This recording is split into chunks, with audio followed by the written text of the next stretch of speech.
నమస్తే, నేను Purna. Welcome to Telugu home gardener. ఈ వీడియోలో నేను ఎమర్లిల్లీ మొక్కల్ని ఎలా పెంచాలో ఒకసారి చెప్తాను. అలాగే నా చిన్న మినీ ఎమర్లిల్లీ గార్డెన్ ఈ వీడియోలో చూడండి. ఇక్కడ మీరు చూసినట్టయితే ఈ సెక్షన్ మొత్తం ఎమర్లిల్లీయే ఉంటాయి. వీటి బ్లూమింగ్ పీరియడ్ వచ్చేసి ఫెబ్ టు జూలై వరకు పూస్తాయి.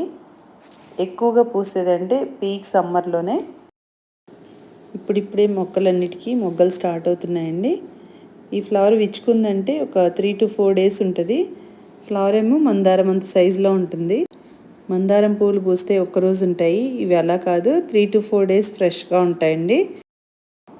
వీటిని బల్బ్స్తో పెంచుకుంటారు. ఈ మొక్కకి ఒక 10 days వాటరింగ్ చేయకపోయినా ఏం కాదు, అంటే అంత మొండి మొక్కలు ఇవి. ఒక్కసారి బల్బు పెట్టామంటే చనిపోవడం అంటూ ఉండదు. ఈ ప్లాంట్స్ని మనం ఇనీషియల్గా కలెక్ట్ చేసుకోవడమే కష్టమండి. ఒక్కసారి కలెక్ట్ చేసామంటే అవి మన దగ్గరికి వచ్చాక మల్టిపుల్ అవుతాయి, కానీ బల్బు పాడవడం ఉండదు. ఈ మొక్కలకి బాగా ఎండపడే ప్లేస్లో పెట్టండి. మనము సపోజ్ ఒక పాట్లో 3-4 బల్బ్స్ పెట్టామనుకోండి, 1-2 yearsకి పాట్ నిండా మొక్కలు అవుతాయి.